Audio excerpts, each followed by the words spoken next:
Welcome to Paint the Chat Podcast. Presented by Blockade Media.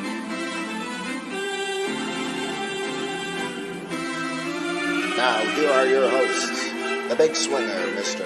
Robin Vogt, and fast on the bases, Mr. Sean Michaud. He's a big spark plug. Play ball. Hey, what is going on, everybody? Welcome back to Painting the Chat Podcast here on this beautiful Saturday evening. I'm Robin Vogt, your host, and over is my co-host, Mr. Sean Michaud. How's it going, Sean? Hello. I don't know. I was way up close. Whoa. Whoa. Gotta get that.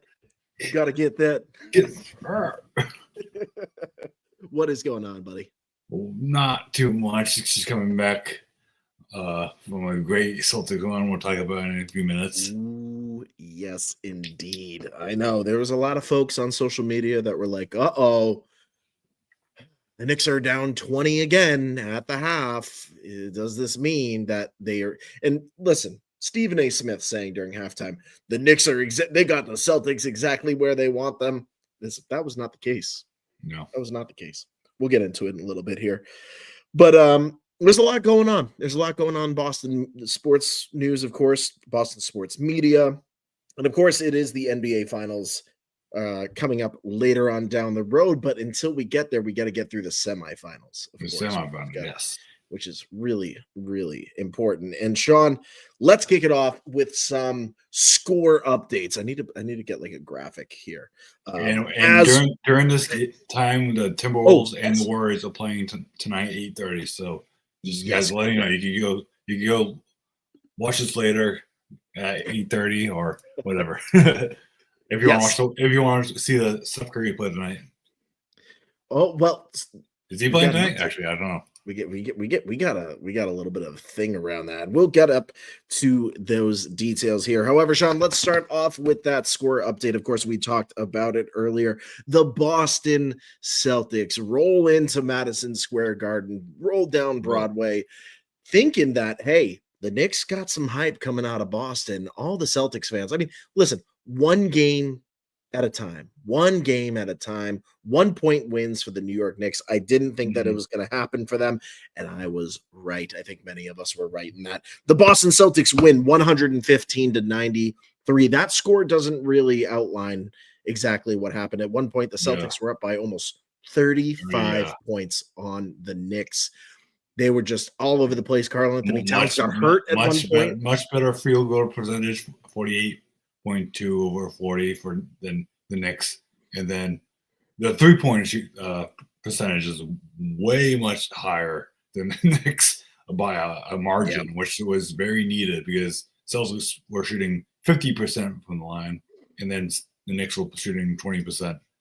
And then Hayden Pritchard. Yeah. And then Hayden turnovers Pritchard are pretty much the same. Yeah. The threes were working.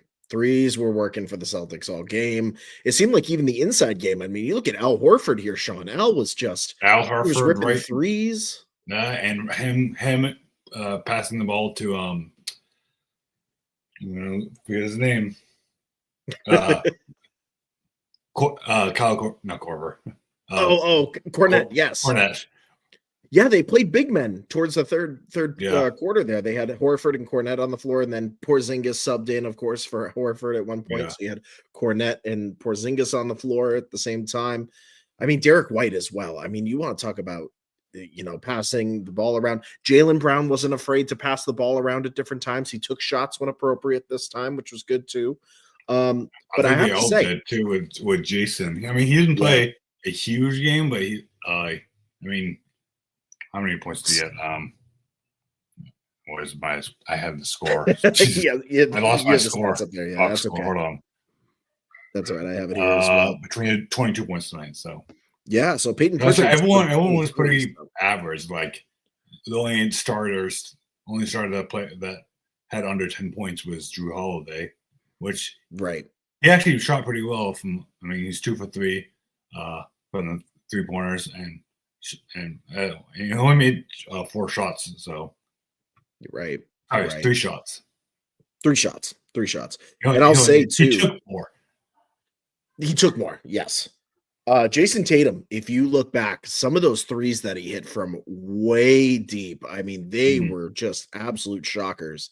I think he was on top of his game. Jaylen Brown was on top of his game. And when they both are on top of their game, I mean, this Celtics team can just roll. This Celtics team can just roll. And you got Peyton Pritchard coming off the bench doing what he's doing. Like, I love Derek White a lot. I think he's a really great player. And also, don't let this Mets hack throw you off to think that I'm a Knicks fan. I'm a Brooklyn Nets fan, so I have thoughts about the New York Knicks. Just want to make that really clear. I really want to see the Celtics take this series personally. I think it would make for a really great matchup at the end of the day, and I think they got the better team. But when you look at they're defending champions, so yeah, exactly. The Celtics really came out strong here. We'll see what happens with the next game on Monday evening, of course. But I think they're riding high, and if Karl Anthony Towns, if his hand's still bothering him, I don't know what they're going to do for a big man on the inside because Mitchell Robinson cannot hit free throws. I mean, that man cannot hit him. To the Knicks, I think the Knicks, if they want to beat the Celtics again, I think Jalen Brunson needs to, like you said before this, we talked about this, he needs to hit at least 40 or in the 30s at least. If he wants to do that, instead of winning by 1, they would be winning by, I guess, 10 if he does that. I don't want that to happen, but that's the key to the game, right? No, that's really important. So Celtics with a big win. Knicks are up 2-1. Next game is on Monday evening at Madison Square Garden. I believe coverage starts at 7 p.m. And then the game will probably kick off probably about 7:30 or so. It seems like these have been a little bit earlier. Like a 3:30 start today really threw me off. I was like, wow. 3:30 is a weird time. It was for sure. Anyway, so tonight we have the Timberwolves and the Warriors. That series is tied. Steph Curry will not be playing this evening in front of the Golden State crowd. So, I mean, I would imagine with Ant out on the floor, they're going to take advantage of Steph Curry not being able to, throw. I mean, I would have him play when he's healthy, maybe a little bit down, depending how this game goes tonight. They might not even need him the series if they want to keep him healthy until until he goes to the semifinals. Right. Yeah, that would be an opportunity to try to, keep Steph in the loop. Let's go to our PTC picks for tonight.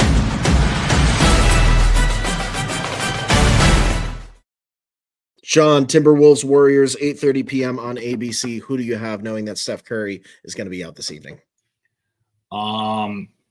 I think the Golden State's going to win tonight. You think Jimmy Butler's going to come through? I think so. I'm trying to get the fucking things to come up. I wish I had a preview for this for a second, but yeah, that's who I'm going to pick. Hope. I mean, I don't think the Timberwolves are going to play that well tonight, so. Okay. I mean, they could surprise me. I personally want the Timberwolves to beat the Warriors, but I think the Warriors are going to take it tonight. Yeah, I mean, I'm just kind of looking also, trying to pull up stats just like you. There's just so much out there to try to look at. I will let you know, ESPN matchup predictor has the Timberwolves 55.1% to Golden State's 44.9%. Timberwolves are under 5.5 on the spread right now. So it looks like they're favored tonight with Steph Curry being out. I tend to lean in the direction that Anthony Edwards is going to go off for 35 plus this evening. I know that, if you're looking at his recent numbers, I guess you could say, he's been performing extremely well defensively and then in that offensive transition. So with Steph out, unless Jimmy Butler can put up 35 points as well, and that defense comes through with Kevin Looney and the rest of the squad. I mean, I think that Minnesota pulls this off, and I wouldn't be surprised if it's not by 15 or more. If Anthony Edwards really goes off, especially post half, I would say about the third quarter. if Jimmy Butler hasn't figured it out. So I'll take the Minnesota Timberwolves in this one Okay. to make things interesting. So we shall see. 8:30 p.m. on ESPN. What ends up happening? And then tomorrow we have the Thunder versus the Nuggets. Oh yes, Sean, is that another? It is PTC. I was hoping you'll play the card. It is another PTC pick, Sean. Thunder Nuggets, like you said, tomorrow 3:30 on ESPN, ABC. Who do you have in that one? I am going to hold on. I'm looking at the last. I played the card to give you time. I know, but I was waiting to hear the. Anyways, all right, I'll hit it again.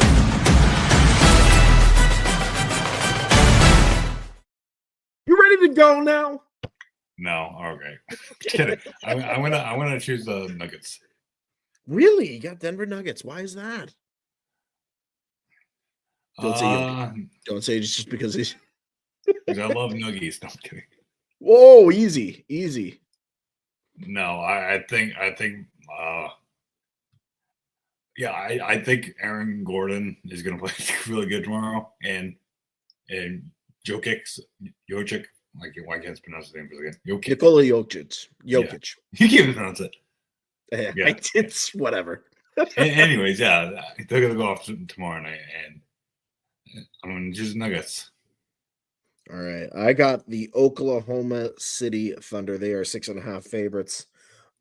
Actually, just changed. They are now 5.5 favorites. Under 110, and ESPN has them at a 56.8 to a 43.2. The only reasons I'm choosing it, I don't care about the over-under. I could give a flying fuck about it. I think SGA is going to go off. I think Shai Gilgeous-Alexander is going to go off, and I think that Chet Holmgren's going to have at least a 10-rebound game. I wouldn't be surprised if he doesn't get a double-double. I think the Nuggets are in an interesting place where they find themselves in a 2-1 series lead, and it always seems like historically, even though they're going to be at home, they're going to have a hard time maintaining SGA, because I think that the Thunder want to bring this back to Oklahoma City with a 2-2 tie. I think they would love to have that opportunity this week. So the Thunder, when down this year, have found a way to come back. Doesn't matter which opponent it is. So give me the Oklahoma City Thunder. I think they're going to win this thing by. It's going to be pretty close, though. I would say probably anywhere between 6 to 8 points. I know it's a 5.5 spread, but I think it's going to be. I think it's going to be a little larger. I think. You think so for Denver? Like 15, kind of. I think. Really, Denver by 15. Okay. I mean, that's an interesting point on the spread too. I mean, then you're talking about around the total of 227.5 points, a high-scoring game. Yeah. Which would make sense in this case. Sean, next one up, PTC pick.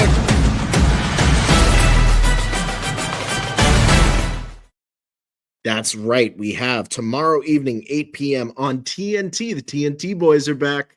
We got Chuck. We got Shaq. We got Kenny. We got Ernie. Cavaliers versus Pacers. Indiana leads the series 2-1. Tyrese cannot have another 3-point game, though. I think the Cavs are going to tie it up. You think the Cavs are going to tie it up against the Indiana Pacers? Cleveland is 5.5-point favorites here. High scoring game, 230.5 points. You know what? I'm going to go with you on that one as well. I think the Cavaliers are going to win this. I think Donovan Mitchell's going to absolutely go off. I wouldn't be surprised if we don't see a 45-point game from this guy. We've been waiting. We've been waiting patiently for Donovan Mitchell to have like the breakout game. One of these guys are going to do it. I think Evan Mobley. Yeah. I mean, Evan Mobley, Darius Garland. Like, I don't know necessarily. I'm looking at the preview here for tomorrow evening. I think as of right now, Donovan Mitchell led 43 points in the last matchup. I mean, he has a history right now of really going off. The Cavaliers are 12-4 against the rest of their division, which includes the Indiana Pacers here. So historically, they have the numbers. I think we're both riding the Cleveland Cavaliers train right now. I think we like their chances here. And then we will not get into, I don't know, because we won't be recording anytime, probably the beginning of this next week here, Sean. Do we want to do our Celtics Knicks pick for Monday evening? Or do we want to save that for social media for everybody? I want to just save it for social media. Yeah, okay. You know who I'm going to pick anyway, so. I think you know who I'm going to pick too. So, folks, stay tuned over on X and over on social I'm not going to media. say it, but you know where we're going. We'll have the numbers for you shared on social media, and we'll also put out a poll and ask you who do you think is going to win on Monday evening as well. Sean, let's get into some baseball scores as I'm looking over here. I know I want to play like the theme song and everything for that too. As of right now, Tyler McGill on the mound. The Cubs are up 3-0 on my New York Metropolitans in the top of the fourth on Fox, which, by the way, AJ Pierzynski is doing the play-by-play, and I just can't. I listen. AJ Pierzynski was a wonderful catcher. Played for the Red Sox, right? Red Sox catcher. Can't do the broadcast game. Sorry, AJ. Just can't happen. Anyway, starting for the Cubs this evening is rookie Cade Horton. This is his major league debut already. He's got the shutout going into the top of the fourth, really hoping that the Mets bats turn it around here. Sean, top of the eighth, Philadelphia Phillies are up on the Cleveland Guard Dogs, 7-0, top eighth, 2 outs, but the Guard Dogs have 2 runners on, so we'll have to see what happens there.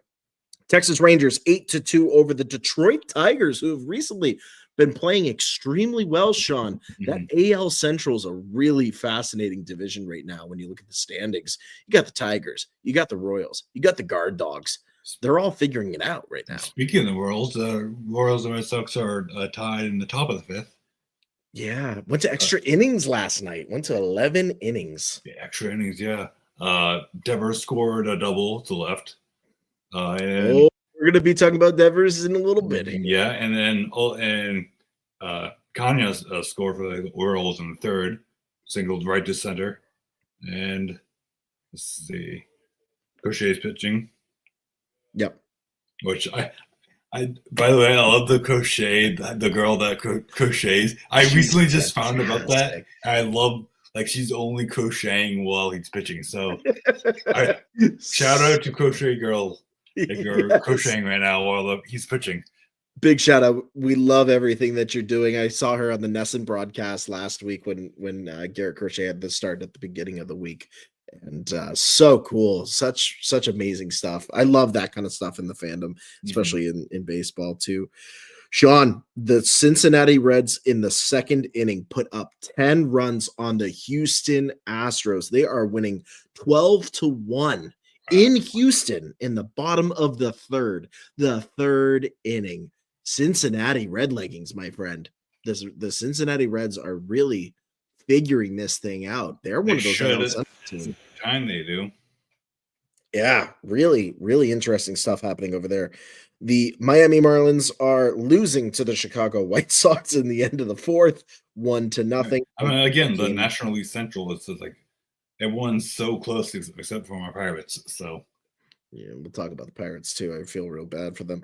Oh, yeah. Sean, also the San Francisco Giants are down by 1 run to the Minnesota Twins in Minnesota, top of the fifth.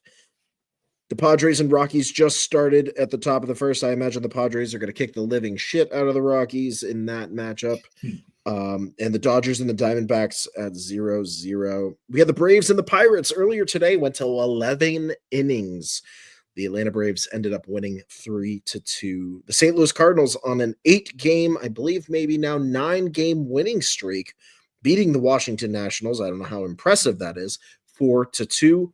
The Athletics, Sean, the Sacramento Athletics are above 500. They beat the New York Yankees 11-7. 7-11. What is going on in Sacramento? We're above 500 baseball out there. I know they're playing. It's probably the stadium that they're in. They're not. They're playing in a AAA stadium. They're not playing in Oakland. That's a good point. I don't think we're in Oakland anymore. The Milwaukee Brewers are having a hard time. They lost to the Tampa Bay Rays today after a brief rain delay, 3-2. Tampa Bay playing spoiler at times. I'm telling you, in that division, They like to give the Yankees a run around. They like to give the Red Sox a run around. They're giving the Brewers the run around right now. 9:38 p.m. The Baltimore Orioles take on the so sad Los Angeles Angels of Anaheim. Sean, is it time? Is it time for Mike Trout to get on out of there? Because we talked about so many multiple times on this I know. podcast so far, and this is only the 12th episode. He needs out. It's just bad out there, man. I feel bad for him. I know he's trying. So yeah, he's trying to figure it out. We'll give Mike Trout some time. Baltimore's the favorite in that game tonight with a total of 10.5 runs. Imagine that. Toronto Blue Jays take on the Seattle Mariners at 9:40 p.m. this evening out in Seattle. Sean, the Seattle Mariners at 22-15. They're figuring out maybe they will not be playoff snubs this year. I hope not. I think it's time for them to go all the way if they could. I would like to see that. I would like to see the Seattle Mariners deep in there. And of course, I'm just going to throw this in there for anybody who watches the NHL. I know my New York Rangers are not in it. I'm not an NHL fan anyway, but it's been interesting stuff. Yeah. So the Utah Mammoths got a brand new redesigned logo and looks fucking phenomenal. One of my favorite designs I ever seen for this era for a major league team, in my opinion. It's so clean. Let's go, Mets. Let's go, Mets. Thanks, honey. Appreciate you commenting. It's almost like people watch this show. You do? Technically, I'm watching because I'm. No, you don't have to announce it from the other side. Folks. You ruined the magic. Do you hear what Sean said? He just said you ruined the magic. I'm sorry. Not the Orlando. The Mets are losing by another 2 runs. Not the Orlando Magic, but not the no, not at all. Sean, the Washington Capitals right now in the hockey are losing 3-0 to the Carolina Hurricanes. That series is tied 1-1 in the third period. But hey, the Las Vegas Golden Knights at 9 p.m. go up against not the Houston Oilers. They go up against the Edmonton Oilers, eh? Boy, looking good for Canadian hockey right now. Telling you, Canada's got it good. Edmonton is up in that series 2-0 for everybody. Even split there for Vegas. Edmonton, I love seeing Canadian teams do well in hockey. I would love to see a Toronto Maple Leafs versus Edmonton Oilers Stanley Cup. Let's make it an all Canada hockey Stanley Cup final. That would be great. Utah Mammoths, though, next season. I'm going to have to root for them just because of the logo. Well, I think it's about time. Like, you got the Utah Mammoths now. They're probably going to do another expansion team at some point over the next 5 years. But then you also have the Seattle Kraken. What about a Utah Mammoths versus Seattle Kraken Western Conference final? I would love to see that. I'm not even an NHL fan, but I would love to see that. The Kraken versus the Mammoths, like 2 prehistoric legends essentially going up against each other. I'm about that. Like, imagine the graphics of a Kraken and a mammoth attacking. That would be cool. Someone's gonna make a full art of that. Somebody's got to do it. But we got a little WNBA playing tonight. It's still preseason. Openings next Friday, I believe. So yes. The Sky are playing the Lynx tonight. So they're up by 3 points, 25-22. And I hate this Google. So I'm gonna look up. Every time I go, because I look on there, I should just go on the actual website to look at it. The box score, honestly. Looks like the Dallas Wings are playing too, huh? They're not playing tonight. Yeah, they're playing against the Toyota Antelopes. Oh, they're playing. They're playing not the. It isn't even, that's funny. I'm looking on Google and they said I haven't playing tonight. Hold on. Yeah. Dun, dun, dun, dun, dun, dun. I don't know why I'm gonna go to. Just keep going to Oh yeah. So what I can do why is I I can look also say, why I look for this is I hate. yep. The Indiana Fever played against the Atlanta Dream today. Caitlin Clark had quite a game. She's been doing great in the preseason. 23 points, 5 for 11 on field goals, 3 for 8 on 3-pointers. And of course, Leah Boston has been incredible as well. Lexi Hall, the Fever are 3-0 in preseason. I think that we're going to see quite a squad this year from them. The one thing I will say though, as you continue to look, I am quite happy with what I've seen from my Connecticut Sun. I have they've been playing extremely well recently. Now ESPN does show me it. Sorry. Is it fair to say though, Sean? I can claim the Connecticut Sun and the New York Liberty. Yeah, right? I think that's fair. Well, I'm regionally. Well, I'm claiming. Well, if you're doing that, I'm claiming the Wings and the Sun. Now, why are you claiming the Wings? Is the question.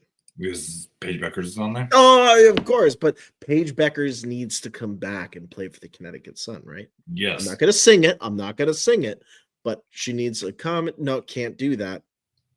So we got Rachel Benham's playing really well so far for the Sky. We got Kia Nurse has 7 points. Rachel has 11. And Angel only has 1 point so far. And then,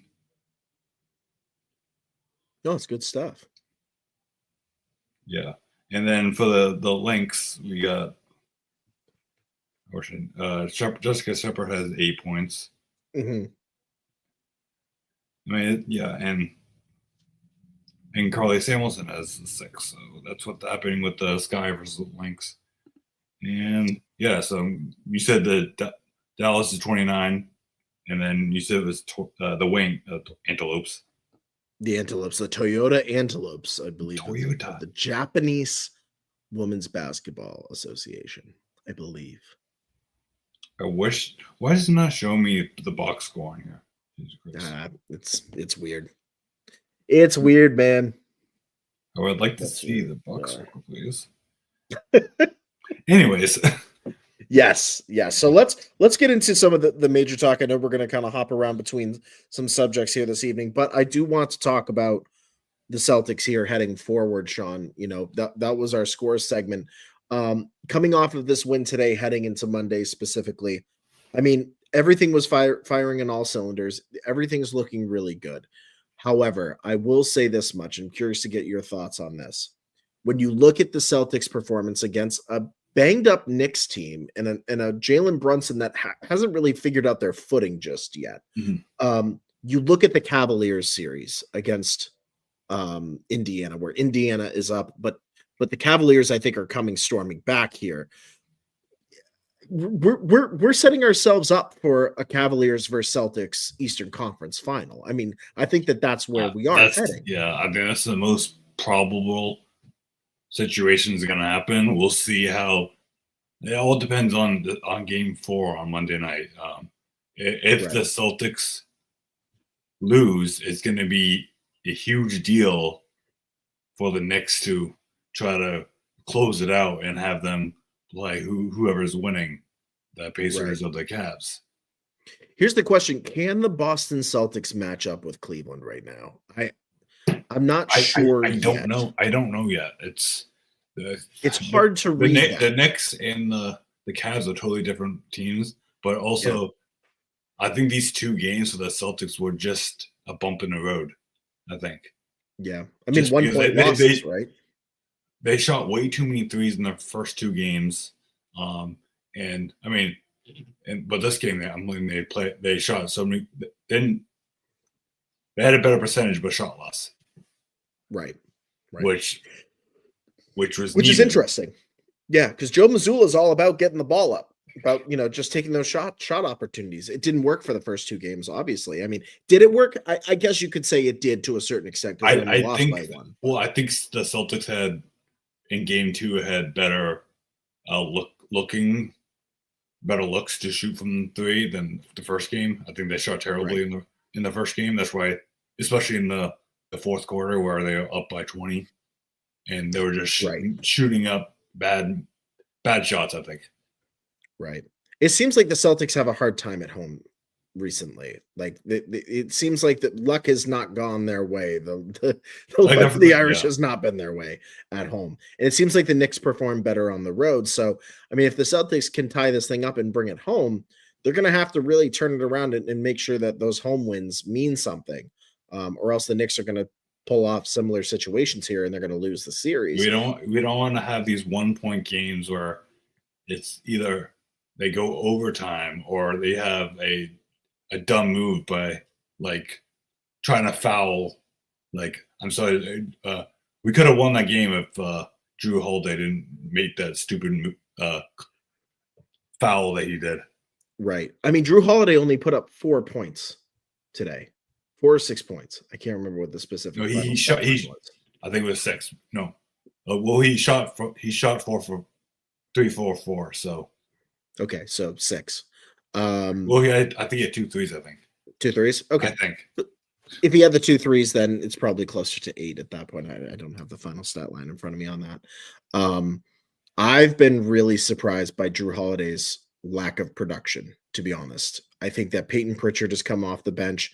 Not having Sam Hauser also has kind of. I honestly think Peyton Pritchard should start over Jrue. I was just getting to that. I mean, you look at this lineup.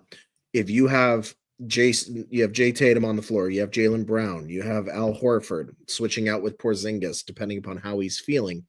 I think Peyton Pritchard has to be the starting point guard moving forward here. I think he's got to be. He's been finding the ball and he's been putting it in the net. And he's been also finding those open 3 opportunities where the Knicks can't really defend him. When Jalen Brunson's not on the floor and they're putting Miles McBride up against him, Peyton's finding the lane. He's finding opportunities to pass it out to Jason Tatum and Jaylen Brown to hit the 3.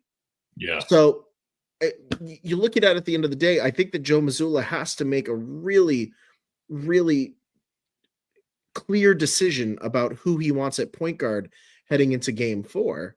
And I think it's got to be Peyton Pritchard, like you said. Yeah, he's been the one doing the production. Yeah. Like you said, more production. He's just playing better. He's passing the ball better. He's not making as many mistakes as Jrue is. I think the thing is, I think Jrue is.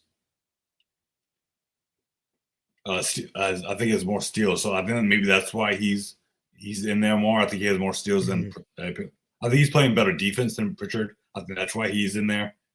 Right.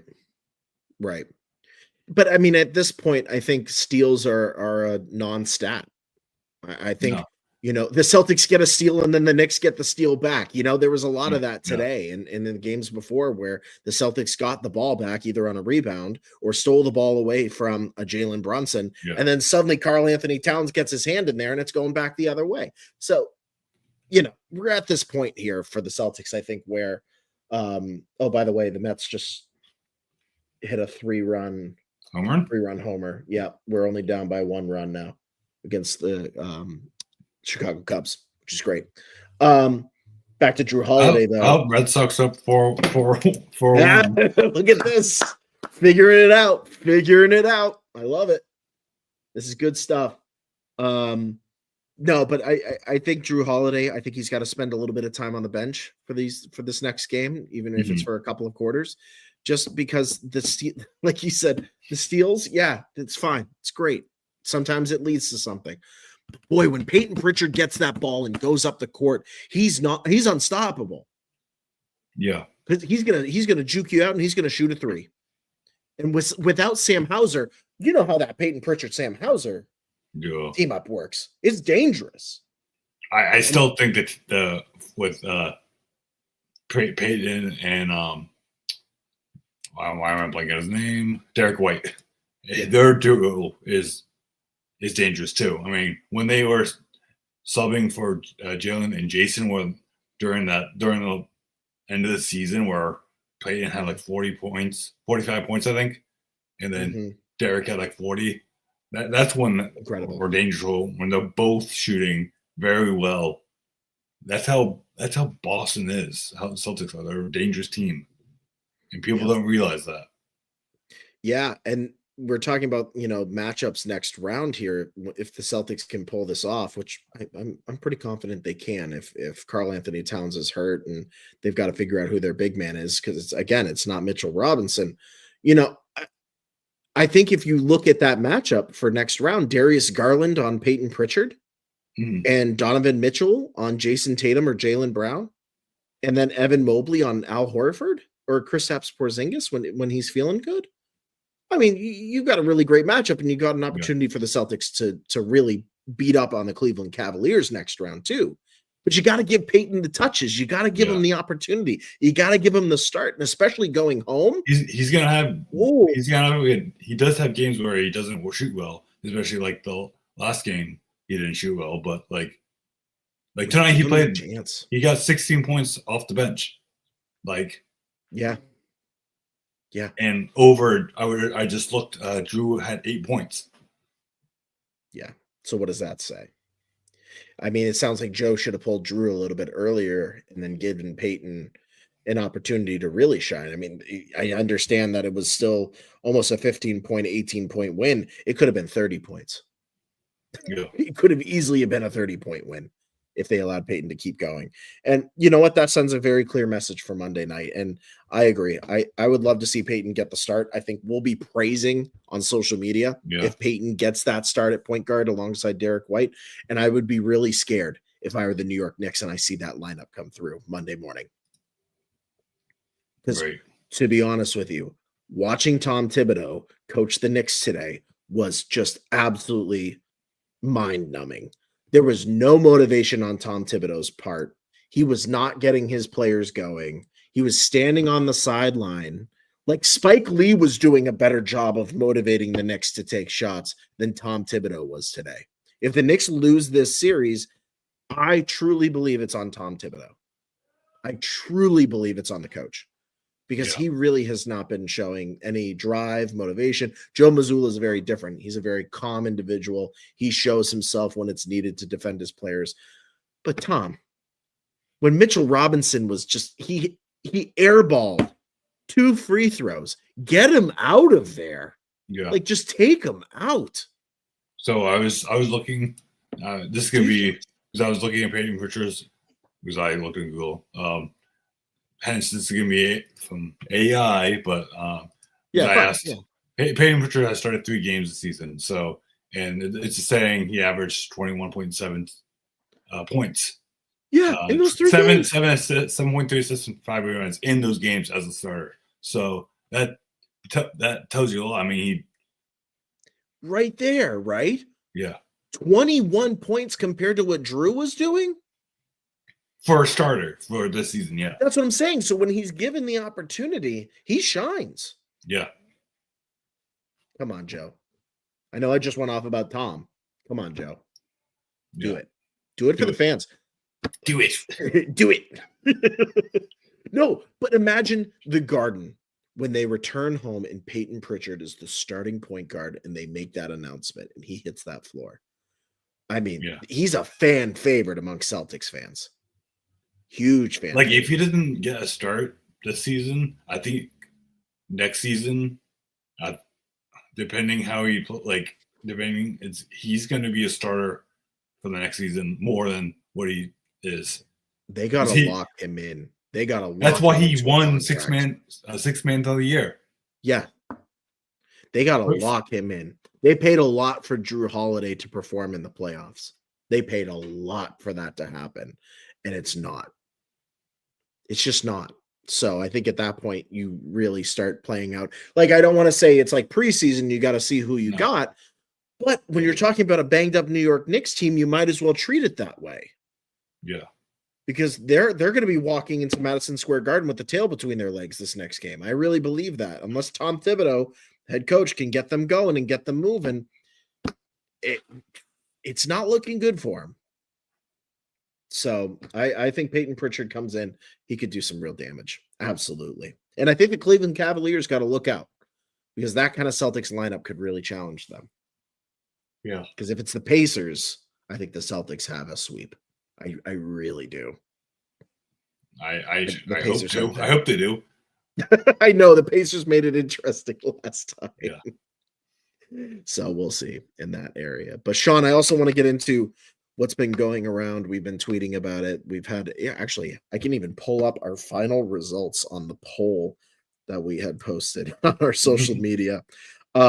Listen, there's once again Rafael Devers drama. Yeah, like I saw the news again of him like not wanting to start at first base. He hates first base, and I don't think he's gonna get third, just because. And this might be his last season with the Red Sox. Yeah, I mean, our poll specifically said, will we see a Rafael Devers trade from the Red Sox before the MLB trade deadline? Okay. 45% of folks said, yeah, he's gone in a month. 18% said, maybe, depends. 36% said, nope, he's on the Sox. And nobody commented on other. I am of the mindset here that the fact that John Henry and Craig Breslow had to fly to Kansas City to have a one-on-one conversation with Devers because of the comments he made about not wanting to play first base. Right. So Alex Cora, when this first came up with the whole Bregman situation and who's going to play third base, right, at the beginning of the year, Devers should have known once we signed Bregman that, well, Bregman is, so I'm sorry to say, he's a better baseball player than Devers is, and a better defensive player at third. Let me put it this way. Rafael Devers already had a problem at the beginning of this year with the Red Sox in terms of their determinations. Yeah. Like, he was like, I'm going to be a DH. I'm going to be at third base. Those are the two places I'm going to be. And you can't tell me elsewise. Those are the places. And Alex Cora played it off. And Alex Cora was like, sure, Rafi, whatever you want. We'll see if he performed well. Like in the first few weeks, he performed poorly. Let me make a comparison here. And I'm wearing this hat. I fucking hate that I am making this comparison. But Bryce Harper of the Philadelphia Phillies, when they lost their first baseman on the Phillies, he moved from right field to first base and didn't throw a fit about it. He said, I am willing to learn first base for the team. I'm willing to pick up the pace of the missing slot. And that means that you can call up somebody to play in right field or move around the roster. Bryce Harper, of all the fucking people, Bryce Harper stepped up for his team. He loves the game, but his personality. That's what I'm saying. So that's my question here, is that if Rafi knows that the Red Sox are going to have to be battling the Yankees the entire year for first place, right? And you know that you've got a Romy Gonzalez that's kind of figuring out what's going on. I know he's been injured recently. He hasn't been playing, well. But you have prospects, right? You got Roman, what's his name? Roman Anthony. Yeah. That's ready to come up. You've got Nick Sogard, who's playing extremely well at AAA. You've got Abraham Toro, who they had in the lineup, who's, here or there. We're not sure about Abraham Toro yet. I don't think Red Sox Nation's sure about him yet. But the fact that Rafi has the opportunity to be the hero here, and let me make another comparison. Do you remember when the Red Sox were down a first baseman in the mid-2000s, 2008, 2009? Do you know who stood up and said, I'll play first base? It's been over 10 years since I played it, but I'll do it. Big Papi. Big Papi came in. He left designated hitter, and he said, put me at first base. Yep. I thought Devers was going to be a Papi situation where he would look. I don't know. He's being a drama queen about it. It's like, Rafi, first base is different than third base. I get it, but it's not that different. Most utility players at first base also play third base. Yes, Jim Thome, for the Cleveland Indians back in the day and the Chicago White Sox was a first baseman. He played third base on multiple occasions, including in the World Series for the Chicago White Sox. I mean, look at Daniel Navo. He played everywhere. Daniel Nava. Except he didn't play catcher. So it's mind-boggling to me where so many players are so flexible about this throughout the entire league that Rafael Devers is just holding ground on this. And let me say this too. As a Mets fan, I don't want him. I don't want him. Right? But there are teams out there that need a third baseman right now. Okay? The Red Sox have Roman Anthony. They have prospects coming up that are going to be ready to play. David Hamilton, as much as he has struggled recently, could move over to third and figure out the position. Honestly, I wouldn't say if we traded him. Personally, I would want someone in the bullpen. Yes, because that's what the Sox have been need. giving up runs. Yes. There are so many things. If the Red Sox were to trade Rafael Devers, the amount of prospects and people you could pick up for Rafi right now. You could send him to any National League team that is on the cusp of grabbing a National League final wild card spot.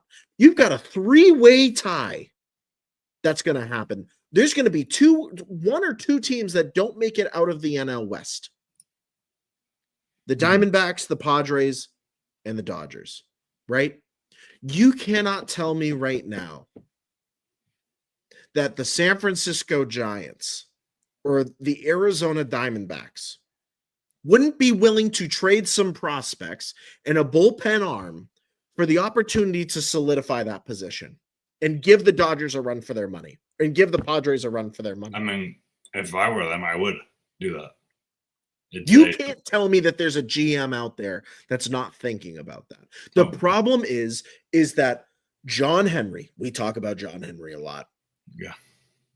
New Red Sox ownership, right? Like that's been a consistent conversation, right? He got Alex Bregman. That was a big deal. Sorry.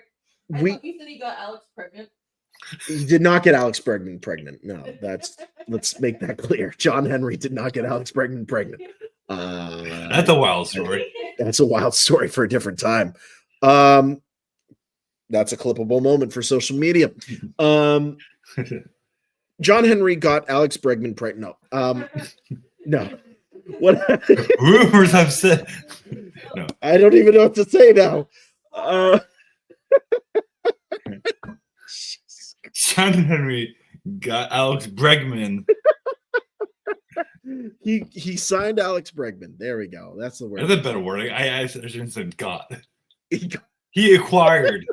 He acquired Alex Bregman. Knowing that he would bring a bat to the lineup, right? And again, we have so many Red Sox prospects that are ready to come up.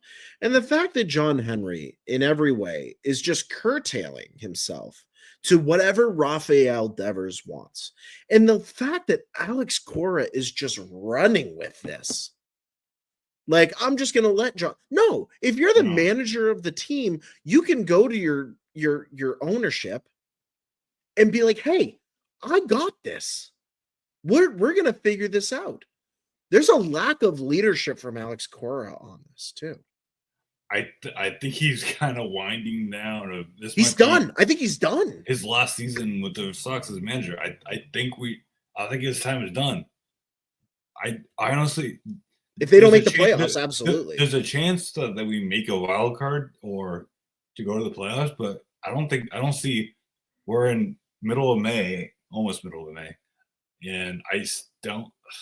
From what I've seen, I don't think they're gonna make it all the way. Yeah, because I would love a Mets Red Sox World Series, but I don't see it happening. I don't see it happening this year. I think the only way we could see something like that, our two teams facing off in a World Series, is if the Red Sox add to the bullpen and they figure out. They're gonna have to do something, whether trade Ledine, and I think they're gonna do something to get more for the bullpen. Yeah. and maybe you call up guys from AAA. But yeah, I mean, and that's the other thing too. You Or have it's supposed- Marcelo Meyer who's sitting there too, Yeah. who is really good. He's a third baseman. He's a shortstop third baseman. He could come in. If Devers would move over to fucking first base, you could have Marcelo Meyer at third base, and he could make his major league debut, and it would be a whole thing at Fenway, and he's ready to come up to the majors. He is absolutely ready to come up. Yeah, well, It's Alex Bregman- mind-boggling. I'm sure Alex Bregman could do DH for the night or whatever, or Yes. something. Yeah, I'm sure. Marcelo could DH. He's a home run hitter. He could Yeah. do it too. It's really frustrating. I'm a Mets fan. Okay, I watch the Red Sox. I get it. It's so hard being a Red Sox fan with this type of Drama. It's drama. and it's tiring.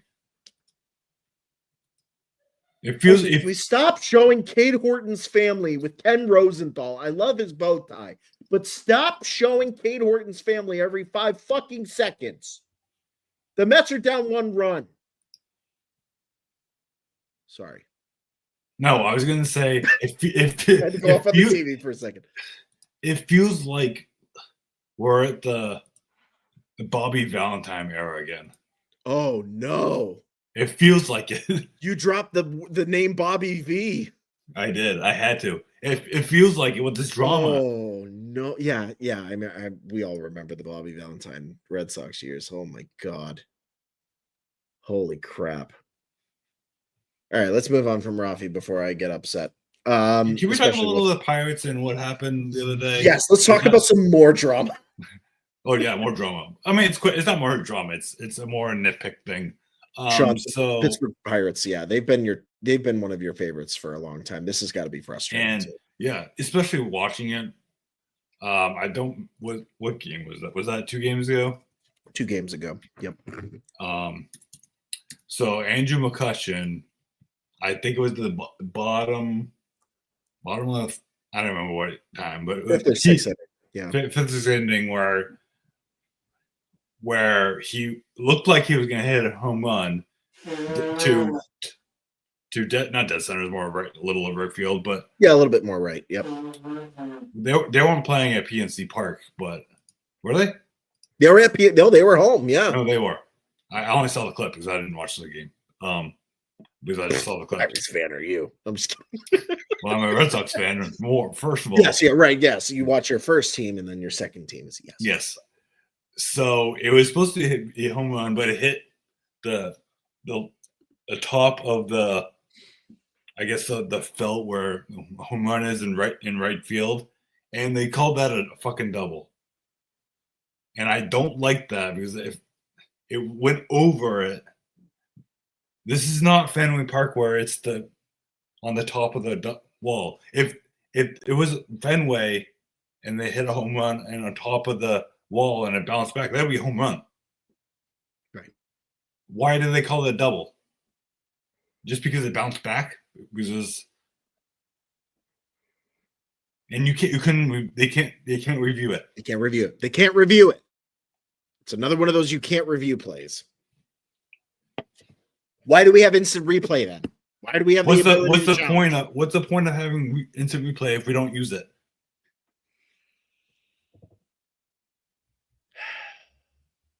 I feel really bad for the Pirates right now. I feel bad for it. It was Andrew McCutchen too. Yeah. Because you want to see as many Andy McCutchen home runs in PNC as possible. Like that. This is his last year. This is it. This is it. And now Derek Shelton gets fired because they're not performing. And I get what Paul Skeen said. He said somebody's got to get fired. Somebody's got to be let go. But I would put this on the players. I think that they have an opportunity to say, yeah, Derek Shelton may not have been managing properly. Their new manager got thrown out today. And the pitching coach had to come in and be the manager for the whole game. Mm-hmm. It's a mess. It's a mess in Pittsburgh, but I'm not going to put it all on Derek Shelton and the player's performance. Because what's his name? Isaiah Kaner-Falefa. has been a utility guy for them.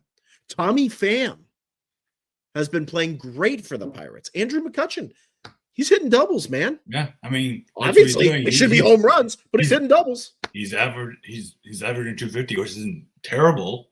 I mean, it's not the worst, but at his age, that's decent. Yeah, I mean, 3 home runs. I think he. I just saw it. I think he had like 17 doubles. I think. Yes. About. Yes.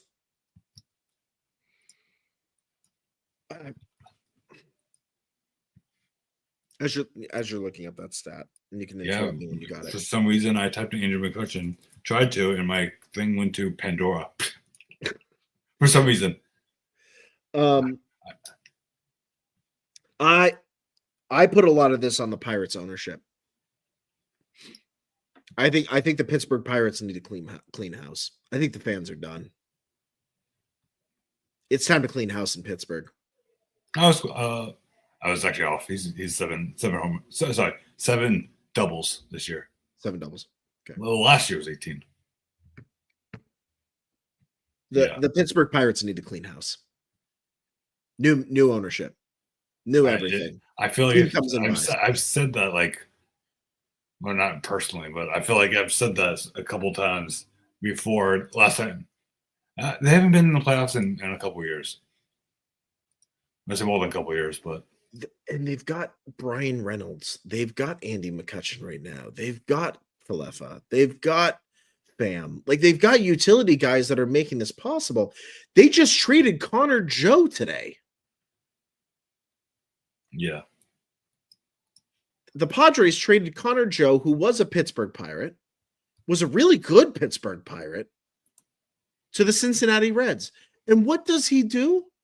He goes to a Cincinnati Reds team that let me check the score right now. They're up 12-7 in the top of the 5th. They have put up 12 runs. So it seems like when guys leave Pittsburgh, they figure it out. I think it's the ownership. Connor Joe has an RBI today. He scored one of the runs for Cincinnati. That's called production. 2 at-bats, 1 run, 1 hit.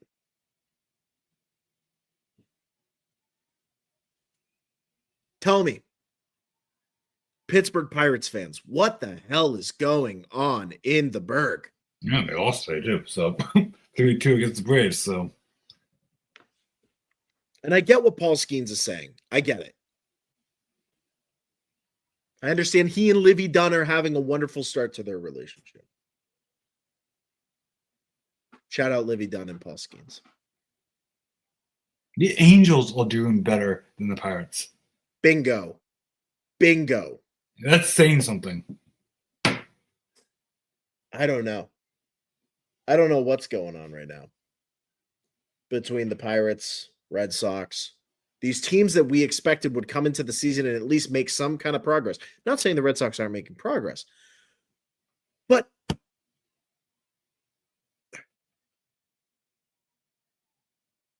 it's got to be management, man. It's got to be. It's a lot of people. There's been a lot of sports columns that have said this is the post-COVID effect of baseball. There was an opportunity during COVID when baseball had no fans in the stands and we're figuring out rosters and there were salary cap changes and whatever else. Yeah. There were opportunities to sell the teams like the Pittsburgh Pirates and the Boston Red Sox, bring new ownership in, and bring in new management. There were opportunities to do things like that. Same thing with the Colorado Rockies and the Chicago White Sox. And they didn't use that time available to them to make those changes to better their franchises.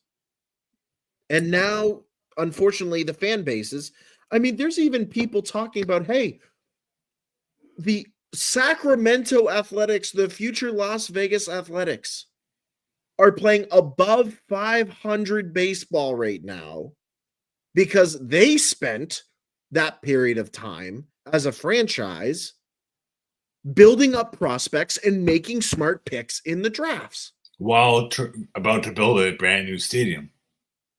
Yes. So they were setting themselves up to go to Las Vegas at some point here with young prospects like Seth Brown and some of these others who are going to be ready to play. And they're going to pull like with the Las Vegas Golden Knights. Las Vegas has a history here of hockey where they came in as an expansion team and within 2 years won a Stanley Cup. We're going to be talking about the Athletics that way. Yeah. I really do believe that. I feel like every Las Vegas team is doing that. I mean, look at the Aces. Look at the money. Look at the money they're going to get. I mean, look at the Aces. Smart ownership, smart drafting. Yes, the Aces, great example in the WNBA. Smart ownership, smart investing. The Pirates, the Red Sox, these teams, the Rockies, wake up. Your fans are getting tired of it. Yeah, I mean, the Aces have one of the best WNBA players right now, AJ Wilson, on the Aces. They were an expansion team, weren't they? They've only been around like 5 years, not even. No. And they've already won what? How many championships? I think they've won 2 NBA championships, if I'm not mistaken. WNBA championships. Let me get that stat. Hold on. Yeah, I want to double check me on that. There's something that happens in Las Vegas when a team goes there. I can't say that about the Las Vegas Raiders. It's going to take a little bit of time for them. It is a little bit different. A little bit different in football, but there's something about it. No, well, I mean, they were founded in 97, so they're not new. Because they used to be the Utah Stars. It's right there, Utah. Oh, and let's see, yeah, I mean, yeah. So, I mean, around the Aces were 2018. Sorry, 2018. They were the San Antonio Stars before. So they won 2 since becoming the Aces in 2022 and 2023, and then of course last year was Liberty. The Aces could do it again this year. Back-to-back championships, and they were established in 2018. Okay, rebranded. Sorry, they're not rebranded. Yeah. Rebranded. If you can, sorry, if you can figure it out. Go ahead. I used to be an Oakland Raiders fan. I wish the Raiders do something. And I think they will. They've got the money. They can figure it out. It feels like it's taking longer than expected, though. Bless you. I feel like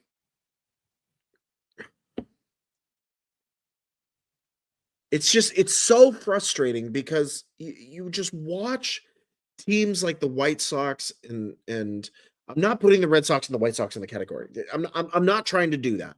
But I'm saying with the drama that's going on with the Boston Red Sox and the drama that's going on with the Pittsburgh Pirates, you might as well put them in the same category as the Rockies and the White Sox. Because it takes away from the baseball. I understand they're winning tonight, but they still haven't solved their answer at first base. I don't know how Nick Sogard is playing tonight. I don't know. Like, is he playing well? No. He struck out 3 times. He's not their answer at first base. If Rafi would wake up. We haven't had, I say good first baseman, but I was going to say a consistent one since Mitch Moreland. And that was back in 2018. Mitch Moreland. Where. Yeah. Nick Sogard is 0 for 3 this evening. At first base. I had enough drama tonight. I agree. Should we John, do you want to open some cards? I was gonna say, should we wrap this up? Let's do one pack tonight. Okay. Let's do an NBA one. Ready? I'm gonna move the cameras in close here. So NBA or MLB. So I got Ooh, let's get the baseball juju going. Let's get some good baseball. Baseball. I mean, this is the only one I bought for baseball, but Okay, I'm all about that. you want to do baseball tonight? Okay, Let's do tonight. baseball. So We'll do keep basketball later this week. Yeah, I mean, I have how many cards packs are there? I have 6, so and that'd be for future ones. So if you guys want to keep doing this, this could be a daily, not daily, sorry, a thing on the podcast where we just open one card, and maybe Robin will do one. Yes, I got to get some more. Okay. A week, baby. Let's see what I get. Okay. Well, that's the last one I'm going to show you because it's the Mets one. Oh, So, okay. I got the Blue Jays. See this? Who's that? That is Orvel Martinez. Oh, Orvelis Martinez. So this is shit quality right now. That's okay. Nice. That's a good pickup. And then I got from the Detroit Tigers, I got Colt Keith. Ooh, Colt Keith. Talk about a first baseman and third baseman. Yeah, speaking of first baseman. Hey, we got the San Francisco Giants, Matt Chapman. Ooh, Matt Chapman. Great That's a third baseman. That's a good one. There's a trend here. Great third baseman, great first baseman. And then I got for the Yankees, got Carlos Narvaez. Oh, Carlos Narvaez. Narvaez, yeah. Sorry, I pronounced it. Catcher. For Kansas City Royals, got Brandy Singer. Ooh, Brady Singer, nice. Oh, Brady. What did I say? Brandy. You said Brandy. Sorry.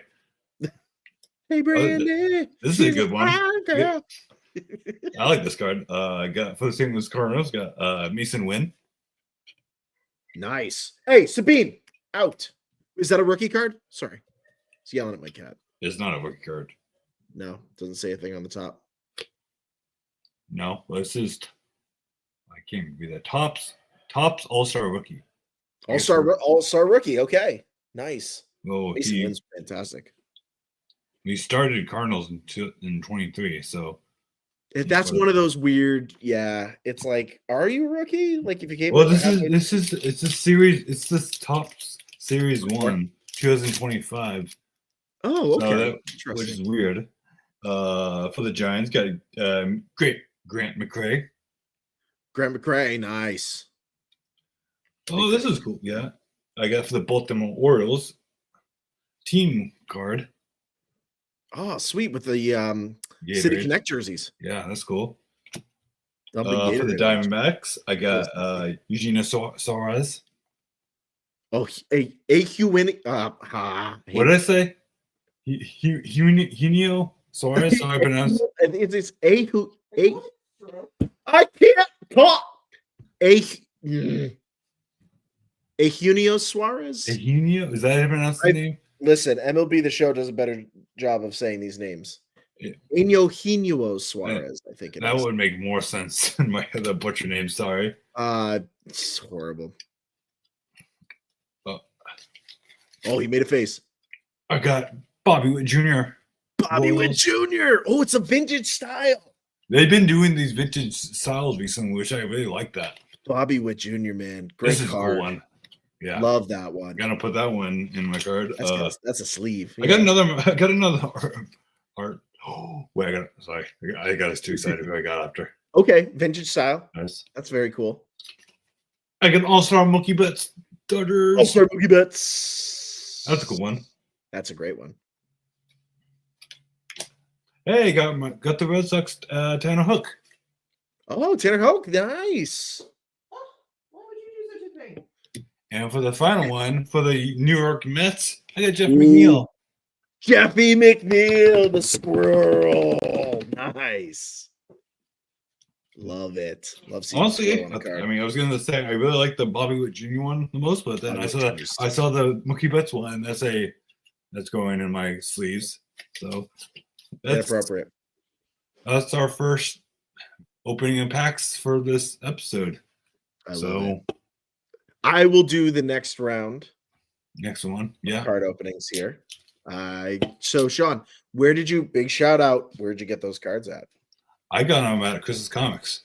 That right down in I almost said Salem. Jeez, my mind's today weird. Because earlier I said Epping for some reason. In Seabrook. In Seabrook, yeah. No. So go down to Chris's Comics if you want to get some cards, because I got myself some Pokemon cards today. Got more cards. So sweet stuff. Yeah, we'll do some more card openings. I'm gonna grab myself a couple packs of yeah. something here. Not So a couple. yeah, if you want to go pick someone up, that's a good place to go. And it's so hard to find good cards at like Walmart and Target and yeah. Yep. I mean, or if you want to get like good ones, you go online. I know some of them are pricey, but worth it though. Depends. I said it depends on the cards and the pricing. Right. But right. Well, folks, we've come to that time here on Painted the Chat podcast. It's that time of the show. It's the little thing we like to call Plug Time. Plug time here from the PTC Pod Crew. Mr. Sean Michaud, where can the good people find you across social media? You guys can follow me on Twitter at SeanMichaud1. Well, I'm probably going to be posting some stuff on not tomorrow night, Monday night for the Celtics. Yes. And you can follow me on Instagram at It's Zone Z. I still haven't posted some of my cards on Instagram. Maybe we'll do it tomorrow, or who knows. And you could add me, follow me on Facebook. I don't know if I'll friend request you, but I don't know if I add you. We'll see. And fantastic stuff. Where can good people find you? You guys can follow me over on X, Twitter, over at X_Robin W Vogt, over on Instagram at IG_Robin W Vogt. Please make sure to smash that subscribe button and smash the like button here on YouTube. Make sure to follow the Paint the Chat podcast over on X, Twitter at Paint the Chat Pod, over on Instagram at Paint the Chat Pod. And make sure to also check out, we are going to be uploading these episodes to the audio stream so you can listen to us on Apple Podcasts this coming week, over on Spotify, so you don't miss out on these conversations. But if you only listen to it and you're not able to see the cards I'm showing, go watch it on YouTube. Go watch it right now on the next episode on YouTube or Twitter, or I'm sorry, X, Twitter, doesn't matter. And then, so make sure to follow us over there for all the latest updates. Sean and I will probably be live tweeting out on Monday evening for the Celtics game, so y'all can follow along there. I'll make sure to get that out there. And Sean, also, we will put our picks out, even though folks probably know exactly where we're going on that on Monday morning. Yeah. How we're going to be going in the upcoming Knicks versus Celtics game. That's right, coming up Monday evening over on TNT. Until next time, folks, this is your host, Robin Vogt, and my co-host, Mr. Sean Michaud over there. We will see you super, super soon. Have a great evening. Be safe, be well, and enjoy everything going on in the sports world. We will see you soon. And have a great happy Mother's Day to all those mothers. Yes, happy Mother's Day to all the mothers out there. Yes. Happy Mother's Day, Mom. And we will see you soon. See you later. Bye. Bye.